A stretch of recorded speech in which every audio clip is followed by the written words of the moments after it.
지난달 미국 뉴욕타임스가 북한의 비밀 미사일 기지 삭간물을 공개해 파장이 일었었죠. 그런데 이번엔 CNN이 그동안 한국과 미국이 예의주시하던 미사일 기지였지만 언론에는 단 한 차례도 공개되지 않았던 미사일 기지를 공개했습니다. 자, 바로 미국 본토를 타격할 수 있는 ICBM급 화성 미사일 또는 대포동 미사일이 주로 발사되는 곳으로 추정되고 있는 장소입니다. 장거리 미사일 기지가 밀집해 있는 중국 국경과 아주 가까운 양강도, 영저동 또는 영절이라고 표현하기도 하는데요. 바로 이 장소를 공개했습니다. 저희가 지도로 어디에 위치한 곳인지 잠시 살펴보겠습니다. 자, 한반도에서 중국과 아주 가까운 곳입니다. 영절이, 예전에 영절이라고 불렀었고 미국은 이번에 영저동이라는 이름으로 이 지역명을 공개했습니다. 자, 그리고 CNN이 주목한 장소가 또 있습니다. 영절이에서 11km 정도 떨어진 곳에 새로운 미사일 기지와 시설들이 추가로 지어지고 있다는 정황을 확인한 내용입니다. 먼저 본부의 위치를 확인할 수가 있고요. 그리고 본부의 위치에서 2-3km 떨어진 곳에는 새로운 지하시설 그리고 벙커, 미사일 보관소들이 만들어지고 있는 것으로 추정이 된다. 이렇게 분석을 했습니다. 그렇다면 CNN이 공개한 내용, 어떤 내용인지 연도별로 달라지는 모습도 확인할 수가 있습니다. 2013년, 14년, 17년, 18년 네 차례에 걸쳐서 확인한 위성 사진인데요. 바로 영절이에 변화되는 모습입니다. 그냥 산 언저리에 별거 없었던 지역이지만요.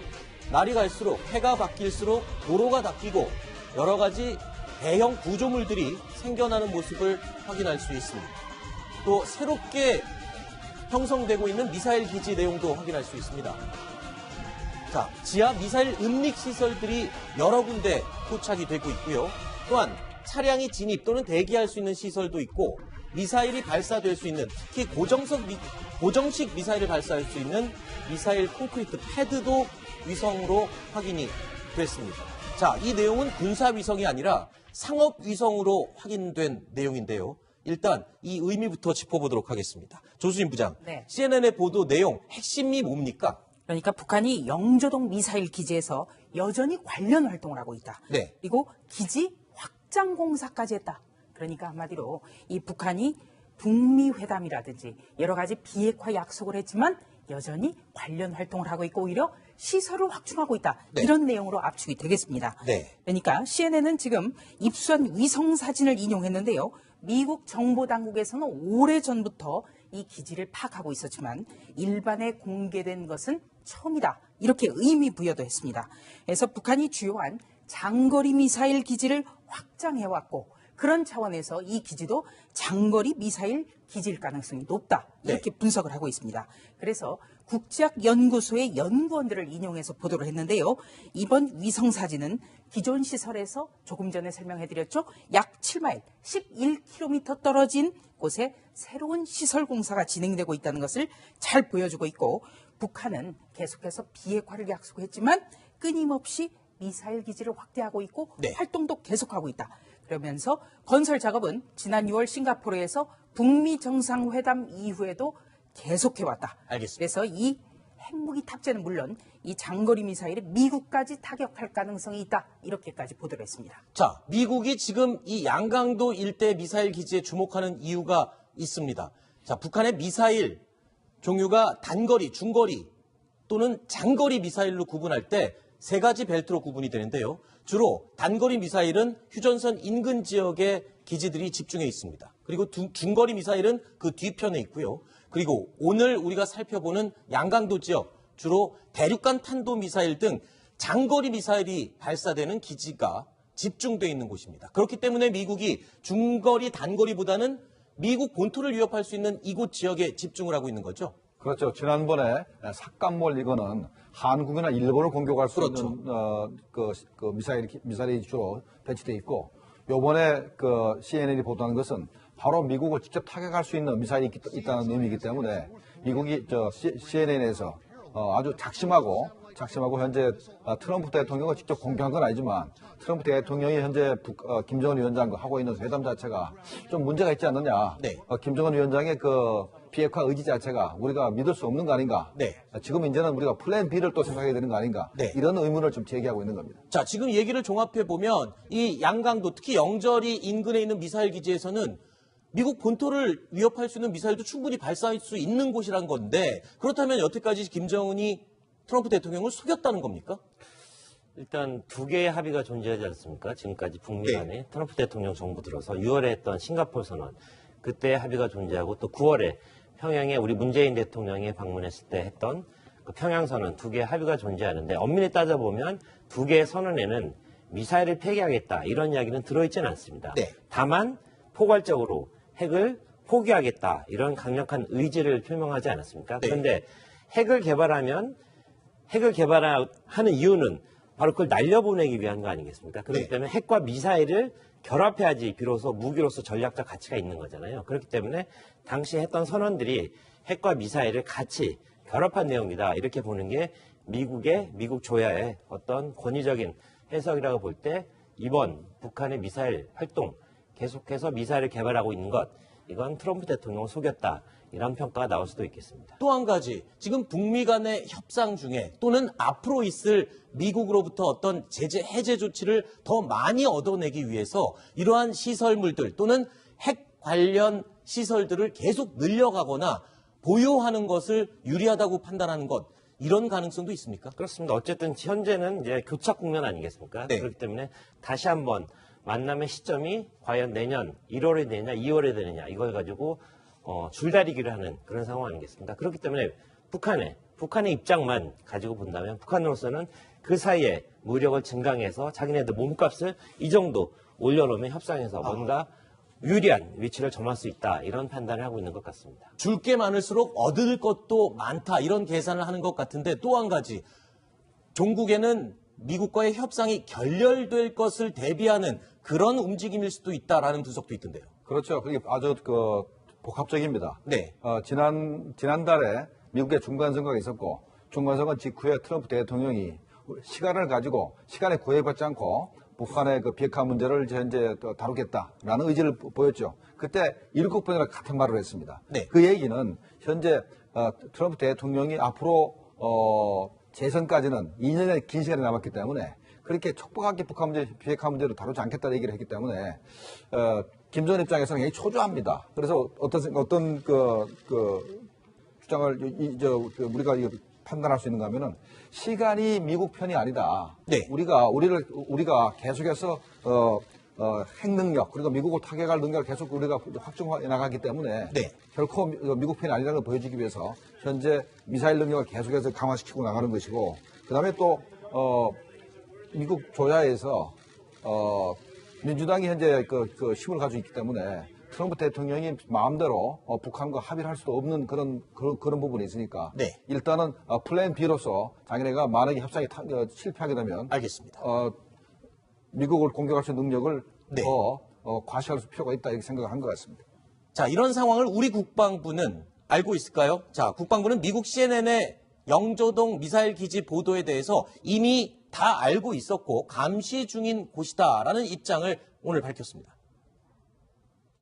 영절이 기지가 군에서 평가하고 있는 시설이냐, 군에서 평가하고 있는 또 미사일 기지냐라고 말씀하셨는데 군이 한미 공조하에 북한의 주요 지역을 추적 감시하고 있는 대상 중에 한 곳입니다. 그런데 거기에 대한 성격과 평가를 제가 공개적으로 말씀드리는 것은 적절치 않은 것 같습니다. 우리 국방부는 이미 추적, 감시하고 있던 곳이라고 설명을 했습니다. 그런데 이 상황 어디서 많이 본 듯하죠. 지난달 뉴욕타임스가 북한의 비밀 미사일 기지라며 삭간몰 기지를 공개했을 때도 자, 파장이 일자 한미 당국은 이미 다 알고 있는 곳이었다라고 설명을 했습니다. 그런데 중요한 건요. 이미 우리 군 당국이 다 들여다보고 있는 곳을 미국의 언론들은 왜 자꾸 이렇게 공개하고 밝혀내고 드러내는 걸까요? 자, 지금 11월 그리고 12월 두 번의 이제 거의 비슷한 형태의 어떤 공개가 이루어진 거 아니겠습니까? 그렇죠. 자, 11월에는 CSIS라는 곳이 밝혔고요. 뉴욕타임즈가 보도를 한 거고 이번에는 미들베리 국제학연구소가 밝혀낸 거고 CNN이 보도를 했는데 자, 미국에서 계속 이런 어떤 북한이 미국을 기만하고 있다 이런 구체적인 증거를 가지고 이야기하는 이유는 현재 트럼프 대통령이 진행하고 있는 북미 간 협상이 뭔가 제대로 이루어지지 않고 있다. 이런 부분에 대한 어떤 보수층의 강력한 저항이라고 보여지는 거고요. 자, 이번에 사실은 굉장히 중요한 차이점이 하나 있다고 봐야 됩니다. 어떤 점이죠? 자, 뉴욕타임즈 보도 당시에는 기만이라는 표현을 아주 강한 표현을 썼잖아요. 그랬죠. 이번에는 기만이라는 그런 표현, 아주 강력한 표현은 들어있지 않고요. 또 한 가지 차이점은 뭐냐면 당시에는 우리 대통령, 우리 청와대가 나서서 북한이 뭐 잘못한 게 없다. 이렇게 북한을 옹호하는 듯한 그런 발언을 해서 굉장히 논란이 되지 않았습니까? 네. 그런데 이번에는 그런 부분에 대한 우리 정부가 평가를 하지 않고 있는 부분. 네. 그렇기 때문에 이번 논란은 그 당시 한 달 전의 논란보다는 커지지 않고 있다. 이런 점에서 근본적인 차이점을 가지고 있는 것 같습니다. 자, 이런 상황에서 지금 북미 협상이 답보 상태를 계속 밟고 있습니다. 어쨌든 트럼프 대통령은요, 2차 북미 회담에 대한 의지를 명확하게 밝힌 상태입니다. 자, 태영호 공사가요, 지난 9월에 저희 뉴스탑10에 출연해서 이런 분석을 했습니다. 북한이 시간을 벌기 위한 그런 작전에 들어갈 것이다 라고 예측을 한 적이 있었는데요. 그 내용 저희가 다시 한번 꺼내서 들어봤습니다. 북한은 항상 협상할 때 어떤 원칙이 있는가 하면 우리 외교관들도 자기가 남한테 줄 것은 아주 애매하고 모호하게 만들어 놓습니다. 네. 그러나 남한테서 받아낼 것은 명명백백하게 해놓습니다. 아하. 지금 뭐냐, 트럼프도 2차 정상회담을 하자고 하고 김정은도 트럼프를 만나자고 해요. 밑에서는 이거 절대 안 됩니다. 네. 그러면 지금 정전선언대 리스트가 마포되어 있기 때문에 정전선언 문제를 여기다 하면 2차 정상회담까지 못 갑니다. 네. 근데 지금 김정은은 뭐냐, 이번에 영변 핵시설 연구 폐기라는 미끼를 트럼프한테 주어서 네. 우리 2차 정상회담에 당신과 나가 만나면 이 문제를 공시하니까 당신한테도 이게 성과가 아니냐. 당신 이걸 가지고 북한이 비핵화에서 큰 진전을 당신이 이루어냈다고 이야기할 수 있다. 네. 그러니까 이걸 가지고라도 만나자. 그러니까 태공사의 설명은 이겁니다. 트럼프 대통령이 전 세계적으로 또는 미국 국내 이 반대 정치 세력으로부터도 내가 성과를 냈다라는 걸 보여줄 수 있는 선물을 오히려 제공하는 셈이다. 운신의 폭을 넓혀주고 있는 셈이다. 이런 식의 분석을 했었거든요. 그렇습니다. 뭐 태영호공사 하면 북한의 협상술, 그다음에 김정은이 어떻게 상대방을 유인해 내는지에 대해서 국내에서는 가장 권위적인 해석을 할 수 있는 사람이기 때문에 저 해석이 저도 상당히 신빙성이 있다고 보고요. 네. 지금으로서는 어쨌든 트럼프가 나오고 싶어 하는데 지금 현재 국면은 트럼프 대통령 혼자 굉장히 외로운 상황이에요. 그렇죠. 옆에 있는 참모들이 모두 다 대통령 이렇게 혼자 일방적으로 독주하면 안 됩니다.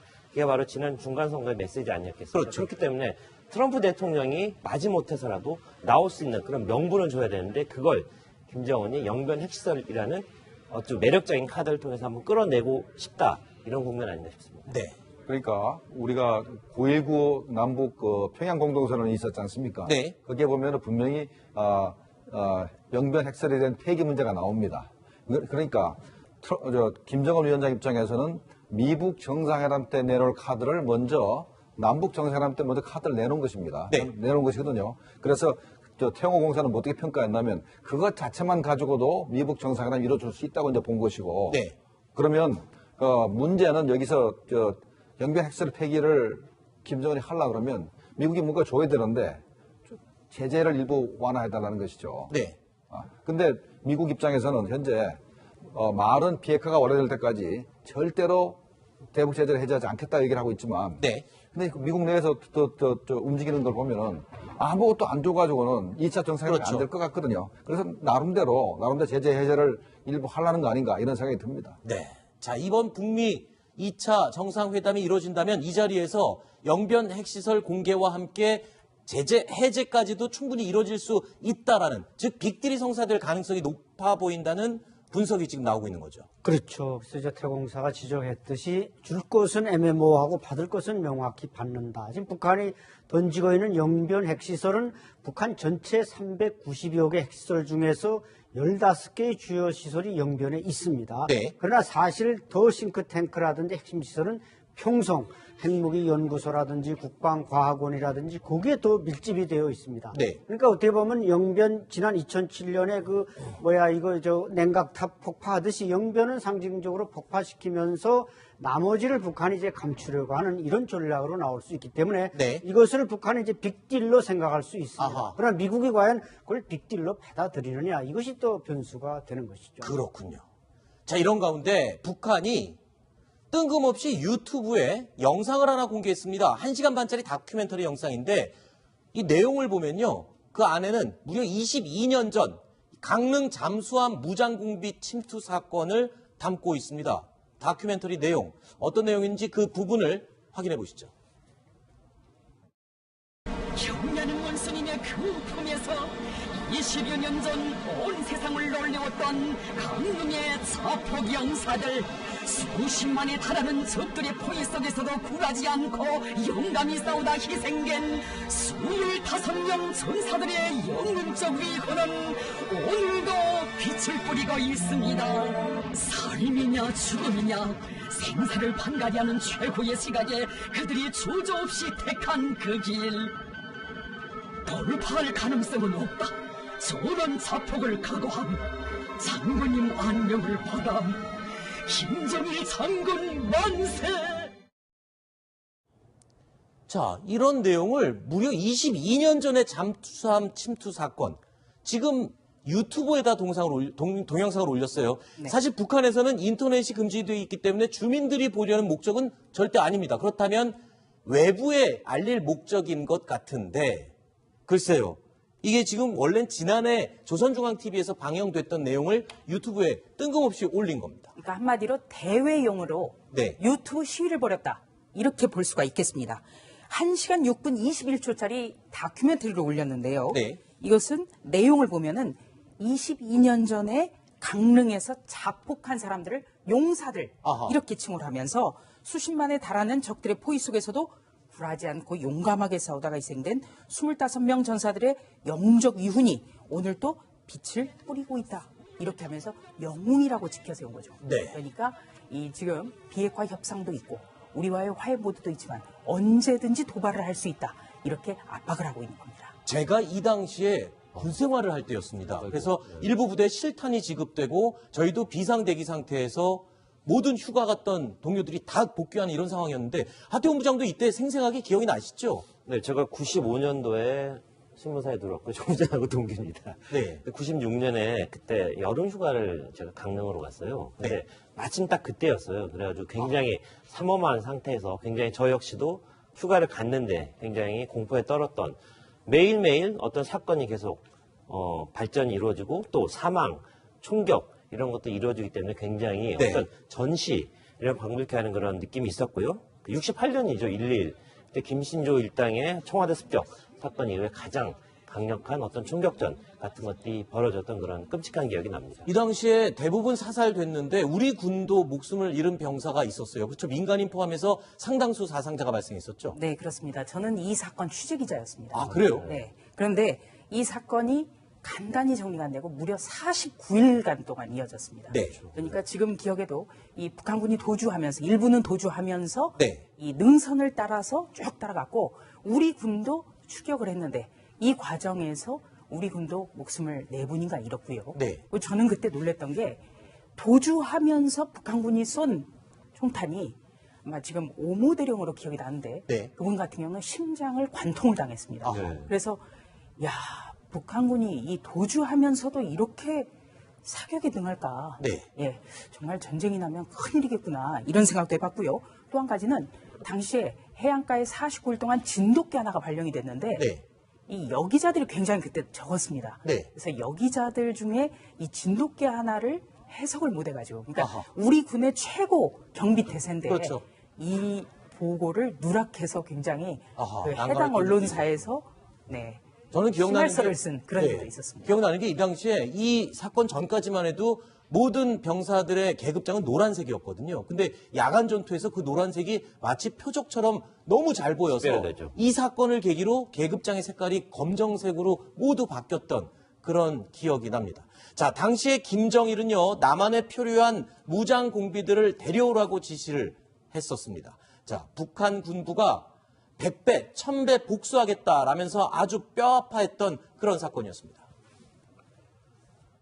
그 걸어막히시던 사랑하는 전사들, 그들을 잃은 아픔에 그 며칠 밤을 지새우신 오보일 장군님.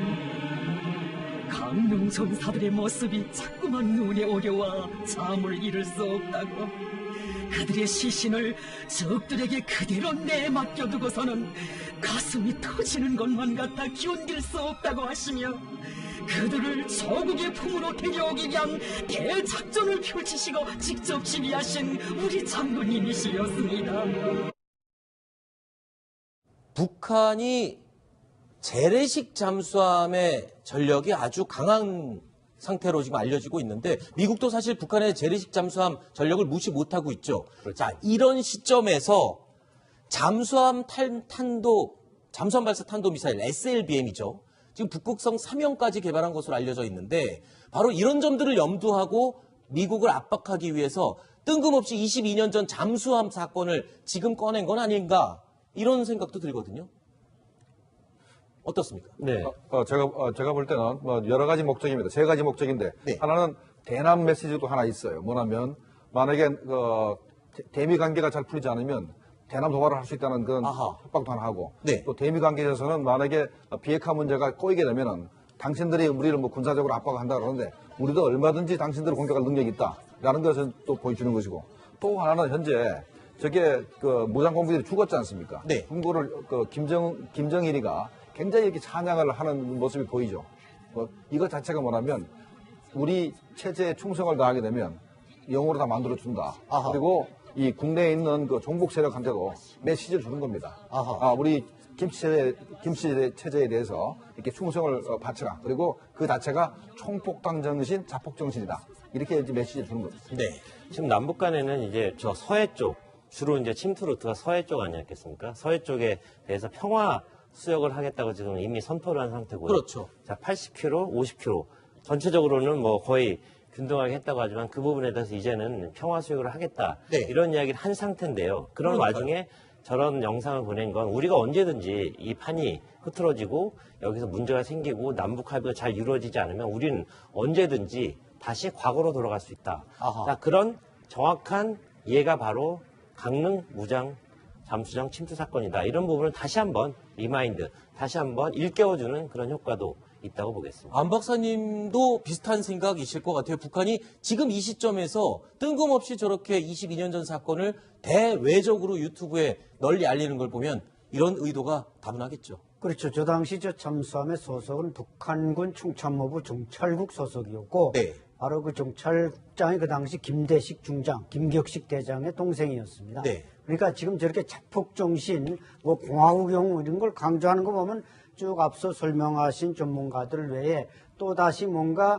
뭐 김정은의 서울 답방을 앞두고 뭐 올지 안 올지는 모르겠습니다만, 적진을 뚫고 우리 원수님이 뭐 내려가신다, 이런 이미지를 조금 부각시키기 위한 그런 노림수도 있지 않는가, 이런 네. 생각도 듭니다. 알겠습니다.